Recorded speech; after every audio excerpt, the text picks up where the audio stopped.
নমস্কার, আমি পায়েল আর আজকে আমরা আছি পেইন্টার সুদীপ্ত অধিকারীর সোলো পেইন্টিং এক্সিবিশনে, যার নাম স্টোরি টেলার। প্রত্যেকটা স্টোরি কিন্তু নতুন কথা বলছে, যেটা আপনারা হেডলাইনেও দেখতে পাচ্ছেন। প্রত্যেকটা স্টোরির কালার বসন্তের একই বসন্তের সময় তাতে মিলে মিশে একাকার হয়ে গেছে। আর সেখান থেকেই আজকে আমরা আছি বিড়লা মাফ করবেন, বিড়লা নয়, একাডেমি অফ ফাইন আর্টসে। আমরা একাডেমি অফ ফাইন আর্টসের সুদীপ্ত অধিকারী তার নিজস্ব আঁকা সোলো পেইন্টিংয়ের আমরা এক্সিবিশন থেকে আপনাদেরকে দেখাচ্ছি। এটাই ভাবনা চিন্তা কিভাবে এলো, প্রত্যেকটা নাম দিয়েছেন উনি স্টোরি টেলার।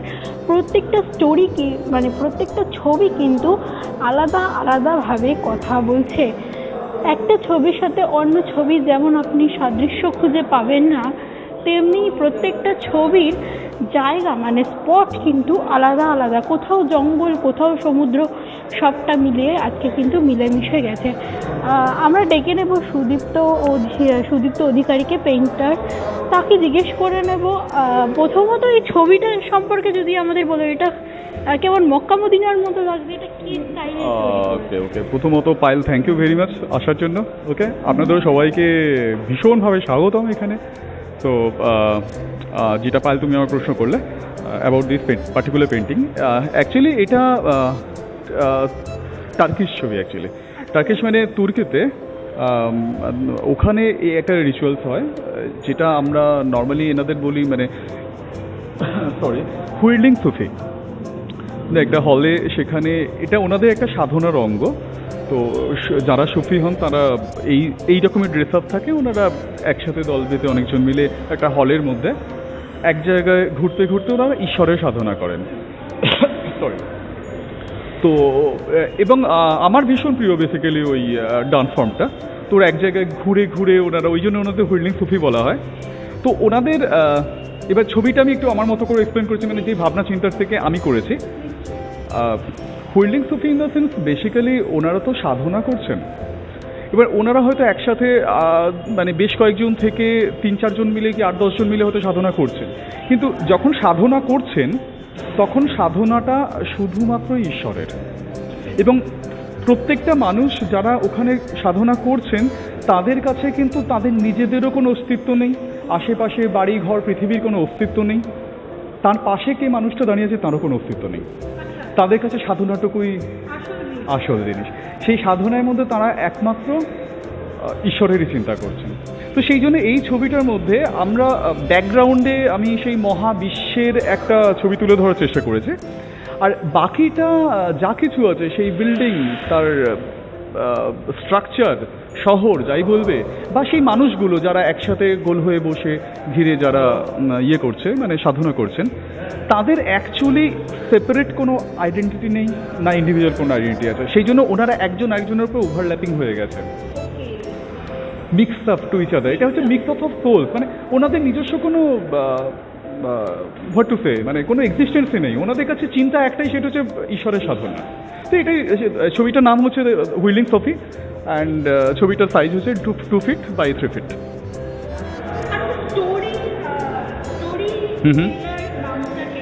রাইট, এই খুব ভালো প্রশ্ন, খুব ভালো প্রশ্ন।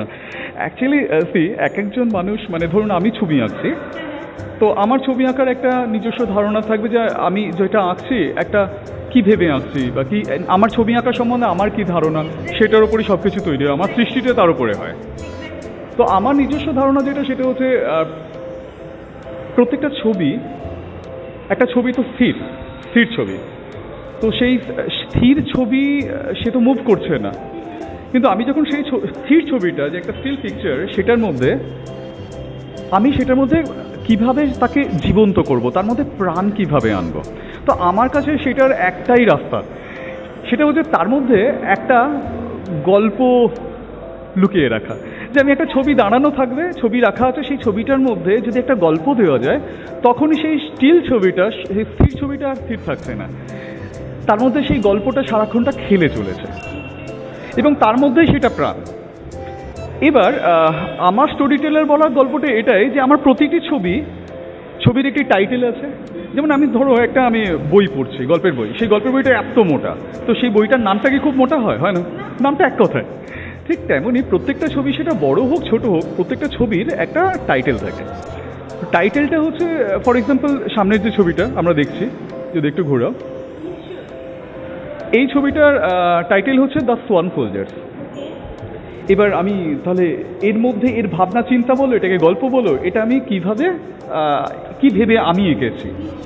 তো এইখানে ধরো আমি একজন পুরনো দিনের একজন সৈনিক, রাজা বা কিছু, আমি যুদ্ধে যাচ্ছি, ঠিক আছে না? তো আমার কাছে অস্ত্র কী কী থাকে, আমার ঢালটা, আমার তরোয়ালটা, তারপরে ধরো যে ঘোড়াটায় চড়ে আছে সেটাও আমার অস্ত্র। তো এবার এইখানে যে ভদ্রমহিলা দাঁড়িয়ে আছেন ছবিতে, তো উনি যদি দেবী সরস্বতী হন, তাহলে দেবী সরস্বতী তিনি তো গডেস, তো she is the goddess of wisdom and education. তো দেবী সরস্বতীর তার অস্ত্রশস্ত্র কী কী? বীণা, আর তার সাথে হচ্ছে তার বাহন হাঁস, সেও তো অস্ত্র। তো এই ছবিতে এবার দেখো দ্য সোয়ান সোলজার্স, মানে সেই রাজহংসের সৈন্যবাহিনীকে দেবী বলছেন, ইনস্ট্রাক্ট করছেন, যাও তোমরা উড়ে যাও all over the world and spread the wisdom and education. তো এটা হচ্ছে একটা গল্প ওটার। তো প্রত্যেকটা ছবিরই হয়তো একটা গল্প। আমি আরেকটু যদি সময় থাকে আমি একটু বলে দিচ্ছি। এই ছবিটাতে যদি দেয়, এই ছবিটার টাইটেল বলছে হোম অ্যাট সানল্যান্ড। তো একটা ইমপ্রেশন খাড়া হয়েছে যে একটা হয়তো জল বা সমুদ্রের ধার, দূরে একটু গাছপালার অবয়ব, দুজন মহিলা বা মানুষ তারা ফিরছেন কোথাও একটা, পায়ের চাপ। তো নামটা হচ্ছে হোম অ্যাট সানল্যান্ড। তো এই হোম অ্যান্ড সানল্যান্ড বলে, মানে যে কোনো ছবির একটা বেসিক ব্যাপার কি, আমার কাজ হচ্ছে অ্যাজ অ্যান আর্টিস্ট, আমার কাজ হচ্ছে একটা স্টেজ বানিয়ে দেওয়া, একটা থিয়েটার স্টেজের মতো। এবার আমরা যারা ভিউয়ার, আমাদের কাজ হবে সেই স্টেজটাকে দেখে গল্পটাকে নিজের মতো বানিয়ে নেওয়া। হতে পারে তুমি এটা দেখে একরকম করে গল্প বানালে, আমার গল্পটা একটু অন্য দিকে গেল, বাট গল্প তো, স্টোরি টেলারটা ওখান থেকে শুরু হচ্ছে। তো এখানে স্টোরিটা এইভাবে আমি দিতে পারি। আমার ভাবনাটা বলছে হোম অ্যাট সানল্যান্ড। তো ধরে নিলাম দুজন পুরুষ বা দুজন মহিলা, তারা বাড়ি ফিরছেন সারাদিন কাজের শেষে, এক্সপেক্টেড কাজের শেষে ফিরছে, মানে নতুন করে তো কাজে যাচ্ছে না, সূর্যাস্ত বোঝা যাচ্ছে, তো বাড়ির দিকেই যাচ্ছে। তো হোয়াট এভার ইট ইজ, তাদের বাড়িটা যেখানে, সেখানেই কিন্তু সূর্যের আলোটা পড়েছে। তো আমার বাড়িটা সূর্যের দেশে, সানল্যান্ড। মানে কোথাও গিয়ে এই ফিলিংটাই আমার মধ্যে তৈরি করেছে যে সারাদিন আমরা পেটের দায়ে প্রচুর ঘুরে বেড়াচ্ছি, কাজকর্ম করছি সব জায়গা থেকে, দিনের শেষে যখন বাড়ি ফিরি, সেটাই আমার শান্তির জায়গা, সেটাই আমার আলোর জায়গা। তো আমার বাড়িটা ছোট হতে পারে, এক ফোঁটা কুঁড়ে ঘরও হতে পারে, কিন্তু আলোটা সেখানেই, সেখানে অন্ধকার নেই। অ্যাবসলিউটলি। কেন আমি তো সেই বাড়িটার জন্য, আমার সেই বাড়ি মানেই ফ্যামিলি, আমি তাদের জন্য সারাদিন খেটে দৌড়চ্ছি। তো আমার যা কিছু আশা, ভালোবাসা সব তো সেইখানে, সেটা সূর্যের দেশ। হ্যাঁ হ্যাঁ, অবশ্যই। হ্যাঁ হ্যাঁ হ্যাঁ হ্যাঁ। ওকে, না ব্যাপারটা যেটা হচ্ছে, একটু পিছিয়ে আসতে হবে ছবিটাকে। এই ছবিগুলো না সামনে থেকে একরকম লাগে, আর একটু পিছিয়ে গেলে অনেক রকম লাগে। এটা গার্বেজ বলো, একটু পাথুরে জমি বলো, একটু কাদামাটি বলো, মানে হোয়াট এভার তোমার গল্প যেদিকে যাবে, কিন্তু ওখানে যেটা সাবজেক্ট, ছবিটার টাইটেল দেখে দ্য ড্রিম ক্যাচার, ওখানে যদি একটু ছবিটার দিকে ঘোরাও, ছবি দেখাচ্ছি আমি, মানে যে ক্যারেক্টারটা, সে কিন্তু একটা ক্যামেরা নিয়ে দাঁড়িয়ে রয়েছে ছবি তোলার জন্য, আর দূরে আকাশটা দেখা যাচ্ছে এবং দূরে দু তিনটে পাখি দেখা যাচ্ছে। পয়েন্টটা হচ্ছে যে ছবি তুলছে সে কিন্তু শুধু ছবি তুলছে না, সেই মানুষটার কাছে সে একটা স্বপ্ন ধরে নিচ্ছে তার ফ্রেমে, সেটা হচ্ছে দ্য ড্রিম ক্যাচার। সে হয়তো পাখিটার ছবি তুলছে, সে হয়তো আকাশটার ছবি তুলছে, হতেও তো পারে সে হয়তো দূরে সমুদ্রের ছবি তুলছে, অথবা ওই সমুদ্রে যে আমার ফ্রেমের মধ্যে হয়তো কোনো নৌকো বা জাহাজ দেখা যাচ্ছে না, ও হয়তো দেখতে পাচ্ছে। যেটাই হচ্ছে, সে কিন্তু একটা মুহূর্ত সে তার ক্যামেরাতে বন্দি করে ফেলছে। সেটা স্বপ্ন ছাড়া আর কি হতে পারে?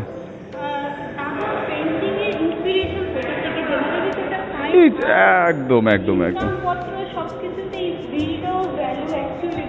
হুম হুম। হ্যাঁ, See, একটা মানে এটা বেসিক্যালি তো আর্ট, তো আর্ট ভালো লাগার জিনিস। তো যিনি এমন কোনো মানুষ, দেখো আমি আমার নিজের যেটুকু আমরা সবাই দেখি, আমরা কোনো গ্রামের দিকে দেখলাম একটা মানুষ, সে একটা হয়তো বাউল, আমরা দেখেই থাকি, সে নিজের মতো একতারা বাজে সারাদিন গ্রামে গ্রামে হেঁটে হেঁটে ঘুরে বেড়াচ্ছে। তো সেই মানুষটা উচ্চাকাঙ্ক্ষা প্রচুর আছে কি, সে গিয়ে মানে সারেগামাপাতে নাম দিচ্ছে বা এরকম কিছু না, সে জানেও না সারাদিনে সে ভিক্ষা কতটা পাবে, আদৌ সে পয়সা পাবে কিনা। তাতে তার গান মাথা কিন্তু বন্ধ হয় না, সে বানাতে থাকে। বেসিক্যালি ব্যাপারটাও তাই, যে ছবি আঁকছে সেও কিছু পাওয়ার আশায় তার আর্ট আটকে থাকবে না, এটা হচ্ছে ভালো লাগা। তো আমার ছবি আঁকা কি, ছবি আঁকা যদি আমার ভালো লাগে তো আমার হয়তো বলবো না যে আমাকে যদি বলে আমার ছবি কি, তুমি যদি বলো দাদা একটা তোমার ছবি বিক্রি হলো, তোমাকে ভালো লাগবে না খারাপ লাগবে, আমি পাগল, আমি বলি নাকি যে আমার খারাপ লাগবে, আমার তো অবশ্যই ভালো লাগবে। কিন্তু বিক্রি না হলে কি আমি আমার আঁকা বন্ধ করে দেবো নাকি আমার সৃষ্টি বন্ধ করে দেবো? এটা ভালো লাগা ভিতর থেকে আসে। তো একটা জায়গার পরে যখন সৃষ্টি, ধরুন পার্টিকুলার যখন আমি ধরো এই ছবিটা আঁকছি, সেই আঁকার সময়ে কিন্তু আমি কিন্তু ওইখানে পৌঁছে গেছি, সেটাকে ফিল করছি, তখন কি আঁকাটা বেরোয়। এবার একটা জিনিস যেটা থাকে যে আঁকতে গেলে কিছু জিনিস প্রয়োজন, সেটা আমি যেটা সাজেস্ট করবো যে একটা ওই গল্প দিয়ে দেওয়া, গল্পটা তো আগে তৈরি হয়ে যায় মনের মধ্যে, তারপরে সেটা ধীরে ধীরে সেই সলিডিফাইয়ের মতো করে আস্তে আস্তে সেটা রূপ ধারণ করে, একটা তার একটা ফিগার আকার ধারণ করতে থাকে। সেটাই যখন মনের মধ্যে তৈরি হয়ে যায়, তারপরে কাজ হচ্ছে সেই মন থেকে দেখে দেখে লিখে নেওয়া, তাই না? একটা জিনিস লাগে, আমার এক পিসিমণি আছেন, এখন ছবি আঁকেন, উনি একটা সময় আঁকতেন। তো পিসিমণি বলতেন যে সব ছবি যে আঁকবো, সব ছবি ভালো হবে জরুরি নয়। আর সেই জন্য একটা কথা উনি বলতেন যে a good painting always an accident. আর সেটা অনেক দিন বাদে যখন নিজে করতে গিয়ে আমি সেটাকে নিজের মতো একটু ইম্প্রোভাইজ করে নিয়েছি, যে ছবিটা তো অ্যাক্সিডেন্ট বটেই, বাট কিছু কিছু ক্ষেত্রে প্রাণ আনতে গেলে না অ্যাক্সিডেন্টটা ঘটাতে হয়। ইভেন তুমি হয়তো পুরো ছবিটা আঁকার পরে হয়তো একটু রং ছিটিয়ে দিলে, রংটা ছিটানোর যে ছিটাচ্ছি আমি, ছিটানোর আগে পর্যন্ত তুমি কিন্তু জানছো না রংটা কোথায় গিয়ে পড়ছে, সেটা একটু ডান দিকে পড়তে পারে, একটু বাঁ দিকে পড়তে পারে, ওইটাই ওই অ্যাক্সিডেন্ট, যে ঠিক জায়গায় পড়লো এবং তারপরে সেটা ভালো লাগছে কিনা। তো এই অ্যাক্সিডেন্টটা ঘটাতে হয়, যেটা পিসিমি বলতেন ঠিক কথা, অ্যাক্সিডেন্ট। কিন্তু আজকের দিনে আমরা একটু ইম্প্রোভাইজ করছি যে অ্যাক্সিডেন্টটা ঘটাতে হবে একদম, তখন গিয়ে প্রাণ ফিরে পায় অ্যাকচুয়ালি। হ্যাঁ হ্যাঁ হ্যাঁ হ্যাঁ হ্যাঁ। দেখো এটা হচ্ছে স্টোরি, আমি বলার থেকে আমি মনে করি এটা হচ্ছে সেই স্টেজ, একটা স্টেজ তৈরি করে দেওয়া। স্টোরিটা তোমার দায়িত্ব এটা বানানো।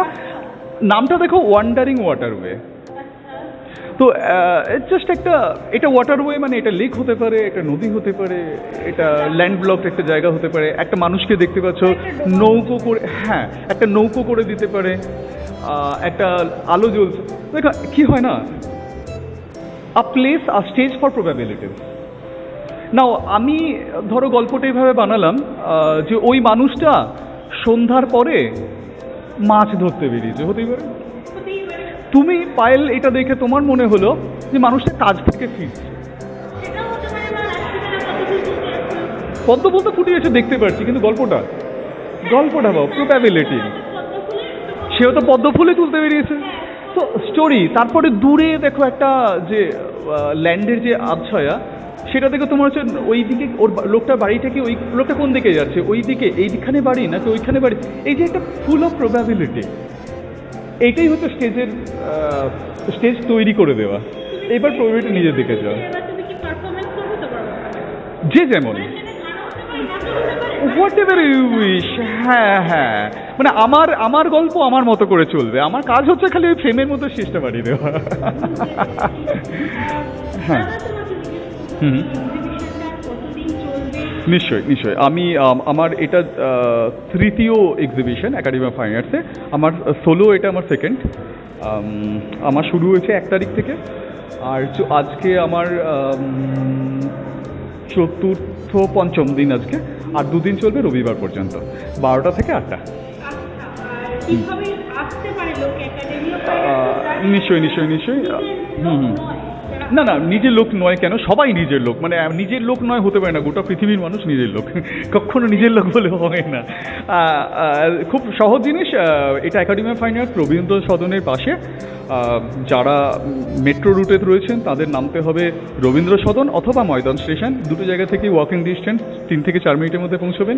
রবীন্দ্র সদনের পাশেই একাডেমি অফ ফাইন আর্টস। আর যারা এবার মানে বাকি সব জায়গা, পৃথিবীর সব জায়গা থেকে তো বলতে পারবো না ইংল্যান্ড থেকে কীভাবে আসতে হবে, আমেরিকা থেকে কীভাবে আসতে হবে, বাট কলকাতা যারা আছেন তারা বাসেও এসে পৌঁছতে পারেন, এক্সাইড মোড় বা রবীন্দ্র সদন যে কোনো জায়গায় বাস আসতে পারেন, খুব কমন জায়গা। আর তারপরেও আমাদের গুগল বাবা রয়েছে, মোবাইলে একটু গুগল বাবা একটু হ্যাঁ ডাইরেকশন দেখিয়ে দিলে গুগল বাবা দেখিয়ে দেবে, ভীষণ ইজি। আর এটা বেসিক্যালি খুব কমন জায়গা, মানে অন্তত টাইমটা দুপুর 12টা থেকে শুরু হচ্ছে রাত্রি 8টা পর্যন্ত। আর এখানে যে খালি আমার একার শো চলছে তা নয়, এখানে টোটাল 5খানা হল আছে একাডেমি অফ ফাইন আর্টসে। আমার এইটা যে প্রোগ্রামটা চলছে এন্ট্রান্স হল, যেটাকে আমরা ওয়েস্ট গ্যালারি বলি, এইখানে আরেকটি নর্থ গ্যালারিতে আরেকজন ভদ্রলোকের চলছে, পিছনে একটি গ্রুপের চলছে। আজকে থেকে নিউ সাউথ গ্যালারিতে একটি ফটোগ্রাফি গ্রুপের ফটোগ্রাফি এক্সিবিশন শুরু হচ্ছে। তো আপনাদের সবাইকে ভিউয়ার্সদের আমি সাদর আমন্ত্রণ জানাচ্ছি, অবশ্যই চেষ্টা করুন, আশা করি আপনাদের ভালো লাগবে, কিন্তু এটুকু কনফার্ম আমার আরও বেশি ভালো লাগবে আপনারা আসলে। Thank you.